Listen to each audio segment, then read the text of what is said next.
Hello friends, welcome to my channel Civil Engineering Forum, and we are continuing with the 6th lecture of the topic friction, where in the previous lecture we understood what is coefficient of friction, and it is abbreviated by mu. And my 6th lecture is linked with the previous lecture, that is 5th lecture. Well, at first we'll understand what is angle of repose, and we'll relate both the lectures. So you can just pause this video and memorize the 5th lecture.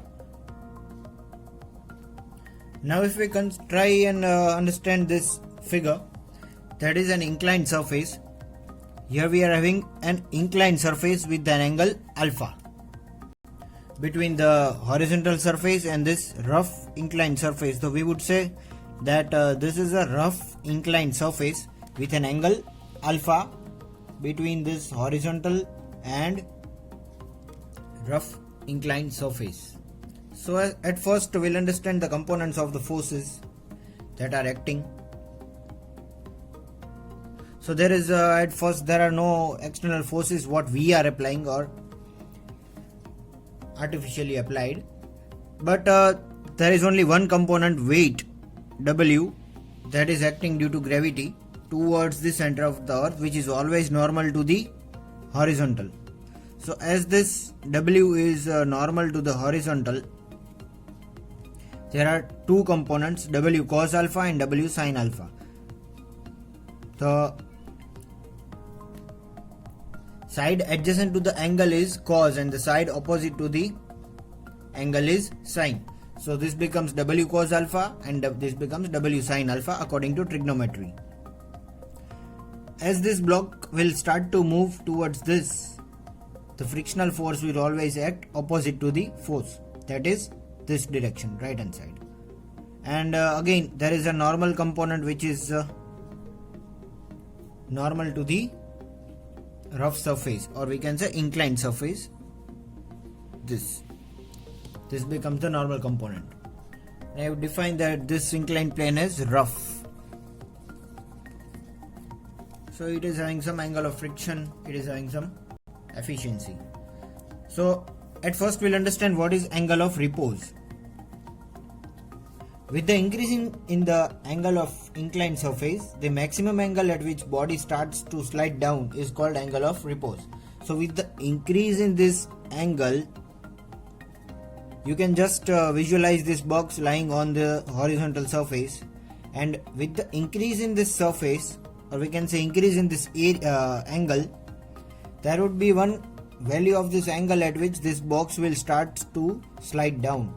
That particular angle is known as alpha, and it is shown by angle of repose. So repeating the definition, the angle at which this body will start to move downwards naturally without application of any force, that is known as angle of repose, and it is abbreviated by alpha. So we understood what is this alpha and all the other components of forces and what is this surface. Now consider a body of weight W resting on a plane inclined at an angle alpha with horizontal, what we explained you just now. Weight W has two components, that is component parallel to the plane W sin alpha. So this W sin alpha will be parallel to this plane. This is the plane of importance or plane of reference. So this W sin alpha is parallel to the plane, and component perpendicular to the plane is W cos alpha. So this W cos alpha is perpendicular to the plane. Now resolving perpendicular to the plane. If we resolve all the forces that are perpendicular to this plane, then we'll get some equation, or we can say some value. So this theory is also going to be useful for solving the numericals. So at first n is equal to W cos alpha. This came from this. As this n is perpendicular to the surface and this W cos alpha is also perpendicular to the surface, by resolving this, forces going upwards will be same equal to forces going downwards. So n is equal to W cos alpha, because there are no other forces which are acting perpendicular to the rough surface. N is equal to W cos alpha, and resolving parallel to the plane.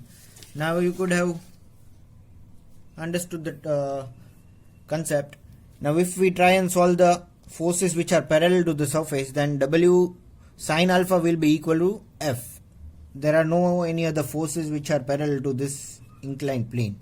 So W sine alpha is equal to F, or F is equal to W sine alpha. So we got two equations from this concept of resolving of force. We can say resolving perpendicular to the plane and resolving parallel to the plane. These are the signs of showing this is the sign of perpendicular and this is the sign of parallel. So from this, now we'll link this into with the lecture 5. So in the lecture 5 we understood mu is equal to F by N. This is the coefficient of friction, this is the limiting friction, and this is the normal reaction. So mu is equal to F by N.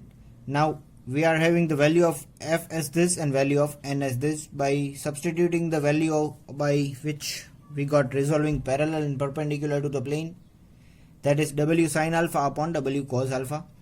This cancelling this, we get sine alpha upon cos alpha, that is tan alpha. So we can say that mu is equal to tan alpha. That is mu is equal to tan alpha. This becomes an equation. And from the previous lecture we got mu is equal to tan phi. So we are having two equations now, important equations. Mu is equal to tan phi and mu is equal to tan alpha. Now you know that what is phi and what is alpha. This is the angle of repose and this is the angle of friction, and this is the coefficient of friction. So from these two equations we can directly write tan alpha is equal to tan phi as given over here. So where alpha is the angle of inclined plane, alpha will be equal to phi if we remove tan from both the side. Alpha will be equal to phi.